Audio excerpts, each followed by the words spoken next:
Magandang umaga mga kabahay, puri po ang Panginoon sapagkat siya po ay dakila at mabuti. At ngayong araw po ay sasamahan ko po si Miss Judy Ann de los Maraya, asawa ni Sir Ibo Maraya. Kami po ay nagkita dito po sa may Jollibee, sa may harap po ng Redwood, katabi po ng SM Fairview. At ngayong araw po mga kabahay, sasamahan ko po sila sa kanilang pong journey upang matupad po ang kanilang pangarap na magkabahay. Of course, handog yan ng Borland Development Corporation, may murang pabahay para sa bawat Pilipino. At yan nga po, habang kami po ay bumabiyahe, bagay nakatulog po si Genesis, siguro sobrang kabusugan din po yan sa Jollibee kayo nila kanyang maga at ginigising po ng kanyang nanay, hindi ko alam kung bakit.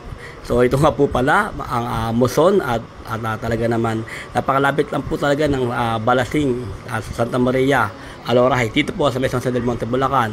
At yan po ay 45 minutes lang po mula po sa SM Fairview. Ganyan din po sa may SM North at Monumento, Avenida, Divisoria. Pwede kayo mag-PTEX. So very accessible po itong Alora Heights sa lahat sapagkat dahil pong daanan, marami pong sakaya. At kung magkukommute, marami pong daan. Pwede po kayo mag-Loma de Gato, pwede po kayo mag-Expressway, pwede po kayo mag-San Del Monte, Muson, kahit po ng ginagawa po namin ngayon.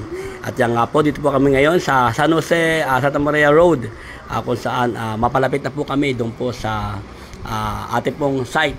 At ang pinakahintay po ating reservation sa Alora Heights, sa may po, sa may Katmon, Santa Maria, Bulacan, sa may Balasting. At ito po pala mga kabahay, ang Holy Parish Church po dito po sa Katmon.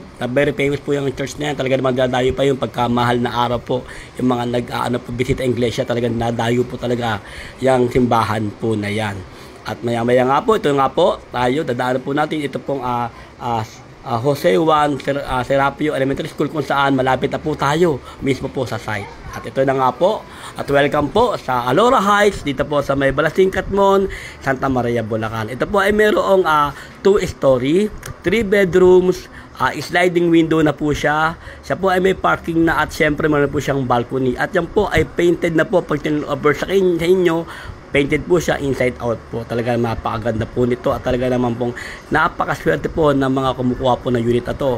At bukod po dyan, ang Alora Ho, ibig sabihin po niyan ay God is Light. At about street po niyan ay meron pong katumbas po na Bible verses po or chapters po. Yan, mula Genesis to Proverbs po. At ito na nga, nag-job na po si Ma'am Judy Ann kasama kanyang mga anak at talaga namang napakaswerte po nila sapagkat ito po ang katuparan ng kanilang mga pangarap. So after reservation, pinuntahan po nila yung site kung saan sila magtatayo yung kanilang po na bahay. At mga kabahay, tara po at sabay-sabay po natin taparin ang pangarap nating magkabahay tulad po nila. Maraming salamat po.